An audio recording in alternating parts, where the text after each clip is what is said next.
করছিলাম যৌবন সম্পর্কে। এই বিষয়ে আমি দুটো হাদিস বলার নিয়াত করেছিলাম। তো প্রথমটা শুনিয়েছি মোটামুটি, সেটা হলো নবী সাল্লাল্লাহু আলাইহি ওয়াসাল্লাম বলেছেন যে কিয়ামতের মাঠে আল্লাহ রাব্বুল আলামিন যে 7 শ্রেণীর মানুষকে তার আরশের ছায়ায় ছায়া দিবেন, তার মধ্যে তৃতীয় শ্রেণী হচ্ছে সেই যুবক যে তার যৌবনকালটাকে আল্লাহর পথে উৎসর্গ করেছে বা কাটিয়ে দিয়েছে। আরেকটা হাদিস যেটা বলতে চাচ্ছিলাম সেটা হলো কিয়ামতের মাঠে 5টা প্রশ্ন হবে, স্পেশাল 5টা প্রশ্ন, যে 5টা প্রশ্নের উত্তর না দেয়া পর্যন্ত কাউকে ছাড়া হবে না।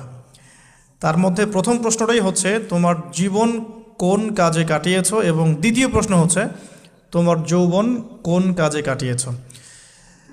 সো আমি বলছিলাম আপনাদেরকে যে যৌবন কালটাকে যদি আমরা আল্লাহর পথে কাটাতে পারি, ইনশাআল্লাহ তাআলা